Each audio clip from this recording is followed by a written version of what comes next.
tes mains. Et dans la famille, je n'avais personne sur qui je pourrais compter.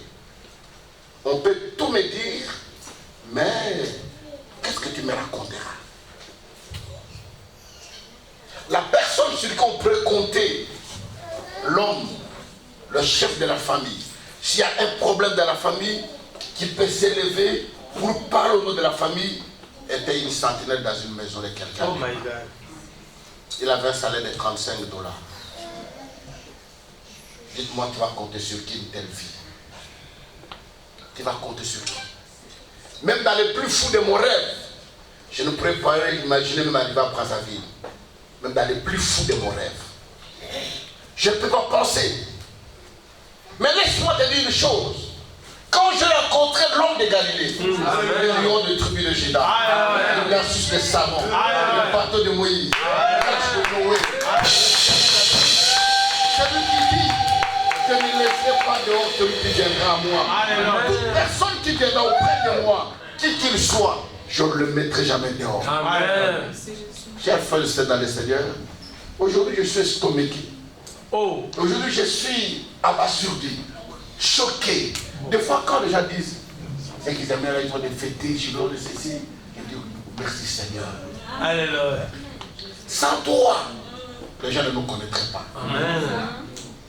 Quand on pleurait dans le silence, quand on pleurait seul dans des coins, quand on posait autant de questions, on se posait autant de questions, quand on regardait le ciel, on regarde la terre, tu ne vois pas par où tu peux commencer. Tu ne sais pas ce que je pourrais faire, mais j'ai levé ma voix vers toi. Tu ne laisses personne. Amen. Et tu agis dans ma vie. Amen. Et je voulais dire à quelqu'un ce matin, ce Dieu-là est capable d'agir dans ta vie. Amen. N'écoute pas les moqueries des gens. Alléluia. Les gens se moquent de toi. Les gens disent n'importe quoi. Les gens qui te disent que tu es maudite.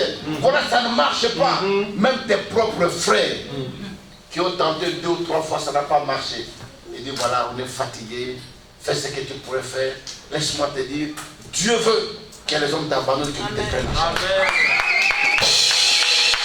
La Bible dit, Dieu dit, je ne donnerai jamais ma gloire à un homme. Amen. Il arrive des moments où Dieu veut que les hommes nous abandonnent, que lui nous prenne en charge. Amen. Pour que quelqu'un ne dise pas, grâce à moi, c'est moi qui ai fait, c'est moi qui ai fait ceci, voilà, il a fait cela. Mais Dieu veut un jour que tu dises, gloire au Seigneur. C'est la paix de Dieu. C'est Dieu qui a agi. Voilà pourquoi Christ leur dit, vous direz à cette montagne, ôte-toi de là, je vais dans la mer. Je te pose la question ce matin, quelle est ta montagne? Ta montagne c'est quoi? C'est l'échec de ton voyage? Le fiancé qui t'a abandonné? Ton mari qui t'a abandonné avec les enfants?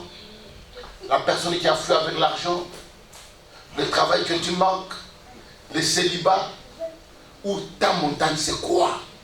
Mais ce matin, je te le conjure, tu diras à cette montagne, ôte-toi et je te la mets, la montagne fantôme. Même si tu étais maudit, même si tu étais lié, même si tu étais condamné, c'est vrai, chez nous les Africains, nous vivons dans des situations très compliquées. Des gens de mauvaise foi qui ne veulent jamais voir quelqu'un prospérer, qui ne veulent voir quelqu'un élevé. Quand tu commences, que Dieu commence à t'élever, les gens vont chercher même des poux dans la tête d'un chauve. Vraiment. Oh my God. Pourquoi? Qu'est-ce qu'il fait? Chacun a sa vie. Amen. Je me demande, il y a même des gens qui veulent savoir comment toi tu vis. Mais pourquoi? Occupe-toi de ta vie. Alléluia. Voilà pourquoi ce matin, je veux dire que quand on sera en train de parler, la puissance du Saint-Esprit va briser les chaînes, va briser les joues, va briser les portes d'enfer, les portes de prison, les portes de condamnation. Alléluia. Et j'en suis convaincu.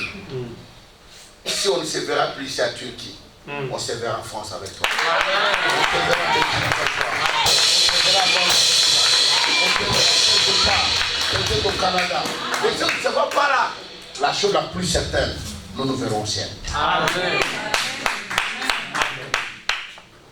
Ôte-toi Va de là et jette-toi dans la mer. La montagne t'obéira. Amen. Et la Bible ajoute, tout ce que vous demanderez en priant, le tout, sans exception de qui, tout ce que vous demanderez en priant, croyez que vous l'avez reçu et vous le verrez s'accomplir. Croyez. Ce que tu vas dire ce matin, aujourd'hui, ici, ce que tu prononceras ce matin, crois que Dieu va le faire. Amen. Un jour, j'ai tenu une réunion avec les pasteurs, les collaborateurs de l'église, à 2001. Je leur parlais de la campagne de CPC dont les pasteurs parlaient au stade des martyrs. On fait le budget $154 000 à ce temps-là. Vous voyez les stades, vous voyez le palais du peuple, parce qu'il y avait la conférence au palais du peuple. Et on avait fait les projets que tous ceux qui venaient au palais du peuple doivent manger et boire. On achetait par jour 250 casiers de coca.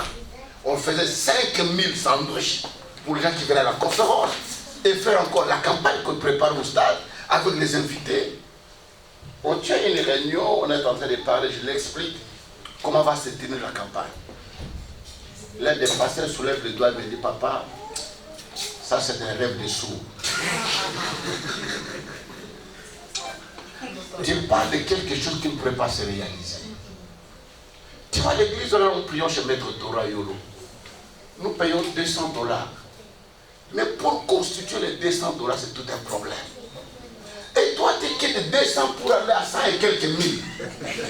Nous devons être sérieux, et nous devons être raisonnables, nous devons voir tous les moyens. Je dis, tu sors de la réunion. Écoute, dans la vie, marche avec les hommes de foi. Amen. La foi vient de ce qu'on entend. L'incrédulité aussi vient de ce qu'on entend.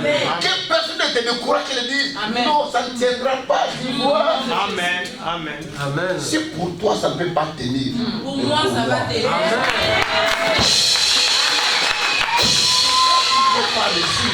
Moi je le sais. Amen. Je dis tu sors de la réunion. Amen.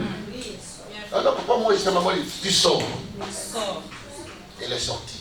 Et les autres, oui, quand même ceux qui voulaient en parler, mais ils ont dit que le premier est sorti, bon, tout le monde est resté. Mais je savais que dans leur cœur, ils n'étaient pas convaincus de ce qu'on était en train de faire. Et moi-même, je ne savais pas où je vais trouver l'argent pour faire cet événement. Je n'ai même pas un seul partenaire. Voilà, dès la réunion terminée, je me suis mis dans la prière. Écoutez-moi vous dire une chose. La grande clé de la réussite, c'est la prière. Amen. Un enfant de Dieu ne peut bouger les obstacles, ne peut bouger les lignes, ne peut déplacer les montagnes quand c'est même dans la prière. Amen. Même dans la vie où vous êtes, ne vous emballez pas dans l'ambiance de ce que vous êtes en train de voir. D'ailleurs, ça ne vous appartient pas. Vous êtes des pèlerins. N'oublie pas de prendre le temps de prier. Une fois, je suis allé à l'intercession là-bas, je ne sais pas laquelle quartier pasteur. On arrive là-bas, on a trouvé 4 personnes à l'intercession. Mais vous étiez là, en train de se yambeler dans la vie, monter, descendre. Croyez, ce n'est pas des choses qui vont changer vos vies. La vie change à genoux devant la croix de Jésus. Dans la prière. Je me suis mis dans la prière, je continue la prière. Un jour, en 2001, je suis en train de préparer, je faisais une campagne à LSC à Paris. Il y avait plein de monde dans la salle. J'ai en train de prêcher, j'ai prêché. Je vois une femme qui lève la main dans la foule. Je m'arrête, je dis, oui madame, qu'est-ce qu'il y a? Ma soeur, tu as quelque chose à dire? Il dit, non, moi je vais partir. Mais si tu veux partir, est-ce que tu dois m'arrêter à prêcher? Tout le monde s'est retourné pour la regarder. Je dis, oui, tu as promis, oui. Avant de partir, je voulais parler. Moi, j'arrête la prédication, elle passe devant. Je dis, là où il y a l'esprit de Dieu, il y a la liberté. Viens parler ce que tu veux dire. Je lui donne le micro. Je dis, non, moi je voulais partir parce que, vous voyez, tout le monde commençait à murmurer dans l'église. Parce que j'étais monté dans la prédication et elle m'a arrêté du coup. Ah oui, lui aussi, il ne peut pas partir comme ça. Il a arrêté les gens, il voulait écouter la parole de Dieu. On dit écoutez, laissez-la parler. Il dit, je suis venu avec mon mari. C'est une grande autorité en Afrique, il est malade. Nous sommes à l'hôpital militaire ici, avec mon mari qui est malade. Alors, quand tu étais en train de parler, je sens dans mon cœur, Dieu me dit que je te donne un chèque de 120 000 euros.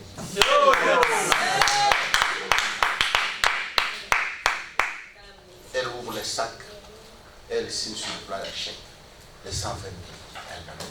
Elle sort là-bas. Wow. Je rentre à l'hôtel, je n'ai pas dormi, frère. J'ai pris les chèques, j'ai mis dans l'oreiller. Sur ma tête, je voyais comme si quelqu'un venait là. Frère, il y a des choses que nous croyons, si Dieu te bénit, tu commences à parler la langue même en coup de rue. Il y a des gens qui croient que Dieu est devenu fou. Quelque chose, ou bien les gens croient que c'est le Saint-Esprit, mais c'est la joie de ce que tu as. Jésus peut te faire rire. Amen. Amen. Tu n'as jamais été heureuse dans la vie. Ce n'est pas le mariage qui donne la vie. Ce n'est pas le mariage qui donne la joie. La joie, c'est Jésus. Amen. La joie éternelle. Le matin, nous sommes partis à la banque pour toucher l'argent. J'arrive, je donne les chèques, on me demande le passeport, je donne le passeport. La femme qui était là me regarde d'abord. Elle voit le montant, elle me regarde. Je dis, bon, même si vous m'arrêtez, il y a des témoins qui étaient là. Il y a des gens qui m'ont vu quand on me donnait là. Alors elle s'est levée, elle est partie dans un bureau, ils ont parlé, 5 minutes après elle est revenue. Elle me dit, bon, tu peux entrer dans ce bureau-là. Je vais entrer là-bas, pourquoi? Tout mon argent ici. Moi je sais là, vous allez dans le bureau, c'est pour appeler la police. Moi je dis, je ne peux pas là-bas, dites-moi ce que tu as dit, monsieur. L'argent que je donne, c'est beaucoup. Alors, on va te servir là-bas. Je suis entré, je me suis assis, on m'a dit, tu veux de l'eau, m'a dit non. Pas de l'eau. Comme ça, un café, j'ai dit non, je ne prends rien. Moi, tu veux pour autre chose. Le type arrive avec les blocs de 10 000, 10 000. Bon, monsieur, tu peux vérifier. J'ai dit non, je ne vérifie pas. Non, vérifie pas, je dis non. Même si ça marche 5 000 pas, voilà ce que je veux dire à quelqu'un. Et on a organisé cette croisade. Jusqu'aujourd'hui, les gens n'ont jamais compris où est-ce que j'avais trouvé. Oh Jésus. Amen. Mais l'argent était dans ma foi. Amen. Je voulais dire à quelqu'un, ton voyage est dans ta foi. Amen. Ton mariage est dans ta foi. Tes enfants est dans ta foi. Ce que tu as besoin. Si tu le dis aujourd'hui, je ne dis pas demain. Je dis aujourd'hui. Amen. Aujourd'hui, maintenant. Notre Dieu ne s'appelle pas jeter. Amen. Il ne s'appelle pas je serai. Amen. Il s'appelle Jésus. Amen. Ce que tu m'as dit, Dieu est capable de le faire. Amen. Si tu es malade, il est capable de te guérir. Amen. Si tu es possédé de n'importe quel esprit, peut-être tu es là dans cette ville, il y a un mari de nuit qui te dérange. Ta vie, tu es troublé par un mari de nuit. Parce que s'il y a un esprit de mari de nuit qui te quitte dans la vie, il détruit tout. Il bloque tout. Même le voyage. Cet homme ne te permettra pas de partir. Même si on fait la même personne, le même gang là, qui fait les affaires de tout le monde, ça marche dans ton tour. Ça ne tient toujours pas. Et cet esprit va te libérer. Amen. Tu le vis de jour au jour. Tu vois ça. Ça se manifeste. Voilà pourquoi ce matin, ne parle pas comme nous prions, que tu restes en train de regarder de gauche à droite. Mais ce matin, que tu prends le temps d'ouvrir ton cœur et de parler à Dieu. Amen. Dis à Dieu, Seigneur, je veux que tu me libères, que les chaînes soient brisées, que ça marche dans ma vie, que j'avance, quels que soient les obstacles. Et je voulais dire à quelqu'un, n'importe quel lieu qu'on t'a placé, tu vas sortir ce matin. Tu sortiras ce matin. Et tu diras un jour, non, l'homme de Dieu nous a visité. Ce n'est pas un slogan quand je dis si ton Dieu est mort, c'est le mien. Je sais ce que je dis. Amen. Je sais à qui je crie. Amen. Je sais qui j'annonce. Amen. Et ce matin, je vais dire à quelqu'un, ôte la montagne là de ta vie. Ordonne cette montagne là. Ordonne cette situation là de quitter ta vie et de partir. Tu n'es pas n'importe qui. Amen. Si tu savais la place que Jésus te donne, si tu savais combien de gens qui sont nés avec nous qui ne sont pas aujourd'hui, combien de gens qui sont morts à la traversée. Mais pourquoi Dieu te garde en vie? Parce que Dieu a un projet avec toi. Et laquelle tu as réalisé avec toi. Dieu a des grandes promesses avec toi. Ce n'est pas en fait que tu es combattu. Dans la vie, on ne combat pas n'importe qui. Amen. On combat toujours celui qui a quelque chose. Amen. Le diable voit l'étoile qui brille en toi. Amen. Il voit ce qui est en toi. Amen. En fonction de ce que tu as, que le diable te combat. Mais malgré le combat, la Bible dit nous sommes plus que vainqueurs. Amen. Amen. Il nous combattra, mais nous nous vaincrons pas. Amen. Et il dit, tout ce que vous demandez à prier, croyez que vous l'avez reçu. Amen. Ce matin, je voudrais que tu commences à voir ce que tu as besoin. Si c'est le mariage, commence à voir l'anneau de ton mariage. Commence à voir la bague. Commence à voir déjà ta robe. Si c'est les enfants, commence à voir déjà tes enfants.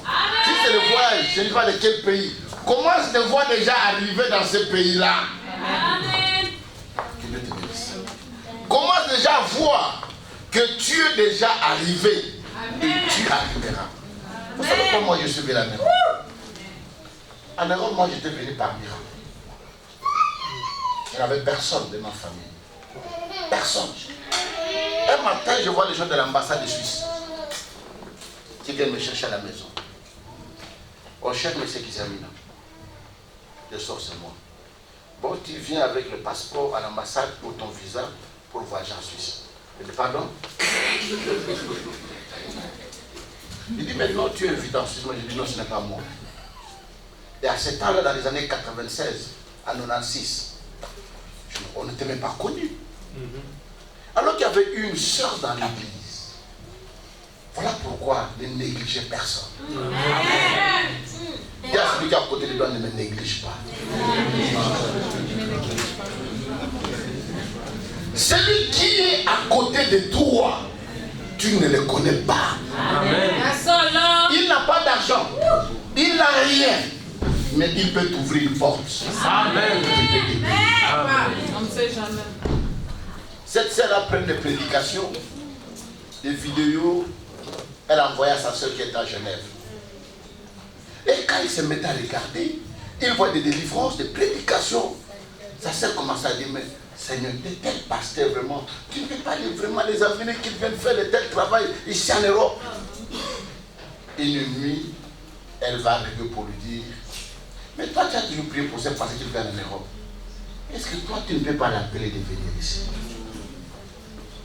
La sœur se réveille en songe. Elle dort encore. Les mêmes rêves lui reviennent. Elle est partie voir sa collègue du travail, une Suissesse. Il lui demande s'il peut faire une prise en charge pour moi. Il a accepté de faire la prise en charge. La sœur a acheté les billets. On a envoyé directement à l'ambassade. Et l'ambassade lui dit, monsieur, j'ai pris le visa. Elle est partie. Et à dater de ce jour-là, jusqu'aujourd'hui, c'était l'ouverture, je viens de faire au moins 56 pays. Amen. J'ai 24 passeports remplis de visas. Alléluia. J'ai le visa de l'Angleterre de 10 ans. J'ai le visa de Schengen de 3 ans. J'ai le visa des États-Unis de 1 année. J'ai le visa de votre pays ici de 1 année. J'ai le visa d'Angola de 1 année. Donc, partout où je vais. Et à dater de ce jour-là, Dieu a ouvert les portes. Amen. Amen. Amen. Pour dire à quelqu'un, tu as besoin de croire. Qu'est-ce que tu cherches? Que veux-tu que le Seigneur fasse pour toi? À chaque fois dans ta vie que tu fais un projet, il y a un obstacle qui doit arriver. Il y a quelque chose qui doit arriver. Il y a un fiancé qui se présente. Il y a un obstacle qui doit arriver. À plusieurs fois que tu t'es séparé de fiancé sans savoir pourquoi. Qu'est-ce que tes combats? À chaque fois que tu réalises un projet, quand ça va arriver vers les bouts d'aboutissement, ça doit les capoter. C'est-à-dire qu'il y a une main noire qui se manifeste, qui agit, que tu n'as pas encore compris dans ta vie. Moi, j'ai raté les diplômes 3 fois. J'étais professeur. Je n'ai pas de diplôme, mais j'ai enseigné jusqu'à 6e des humanités. Je donne des cours de philosophie, des cours d'histoire, des cours de mathématiques. En 6e, mais je ne réussis pas. On va aux examens d'État, tout le monde réussit. J'étais le seul à échouer. Je quitte l'internat, je viens à Kinshasa. Je commence à étudier à l'école des Caraïbes. Cette année-là, tout le monde réussit. Moi, je faisais cours. Je rate. Je fais pour la 3e fois. Je faisais cours, j'ai ouvert un centre de récupération pour tous les finalistes à Saint-Laurent-Gaba. Les prêtres m'ont donné une salle. Les soirs, plein des élèves. Gombeli, mettez partout, Mukengeli. On m'a fait donner le nom à Ancien Testament. Pour se moquer de moi, on m'appelait Ancien Testament. Je venais qu'avec la craie. Mathématiquement, on parlait que des limites. Je commence, j'explique les gens. La philosophie, l'histoire, c'est clair. Mais on va aux examens d'État, tout le monde réussit. Moi, j'échouais. Ancien Testament. J'ai dit Amen. Amen. Mais la 4e année, quand j'ai rencontré Jésus, Amen. c'est une fille de 12 ans qui m'a prêché Jésus. Une fille de 12 ans qui m'a parlé de Jésus. Quand je me suis converti, j'ai compris qu'il y avait des blocages terribles. Il y avait des situations de malédiction. Il y avait des pouvoirs de la sorcellerie de la famille. Nous sommes nés 7 et on est restés 2. 2. Ma soeur et moi, 2 seulement. Ma grand-mère a mis 9. On est restés avec elle, les cadets de nos parents, de ma mère, l'unique. Laisse-moi te dire, le puissant des ténèbres existe. Le diable existe. Le diable agit. Tu peux te croire être fort, mais tu ne sais pas ce qui se passe dans le monde. Seul Jésus qui peut t'aider. Seul Jésus qui peut te sortir de cette situation. Voilà pourquoi ce matin, quand nous nous mettons dans la prière, ne prends pas ta prière à la légèreté. Un frère qui était au Nigeria, il faisait voyager les gens. Il a fait voyager beaucoup de gens à Londres. Mais à son tour, il a fait 7 ans, il n'arrive même pas. Il fait pour quelqu'un, ça marche. Mais pour lui-même, ça ne marchait pas. Jusqu'au jour, il est parti chez Jésus-Christ de Nazareth. Voilà pourquoi ce matin, je voulais dire à quelqu'un, ce n'est pas par hasard que tu es ici, Dieu. Ce n'est pas par erreur que tu es là. Parce que Christ veut faire quelque chose dans ta vie. Amen. Il veut te sortir de ce bourbier, de cette situation. Combien de sœurs tu la vois très jolie, très belle, mais la fiancée là-bas pour aller se marier avec une autre. Quand tu regardes la fille, tu te dis, mais ça c'est quoi encore? Mais pourquoi ça ne marche pas? Et ce matin, nous voulons ôter toutes les montagnes. Amen. Je te les conjure. Quand nous serons en train de prier, ne ferme pas ta bouche, parle à Dieu. Amen. Parle-lui. Parle-lui.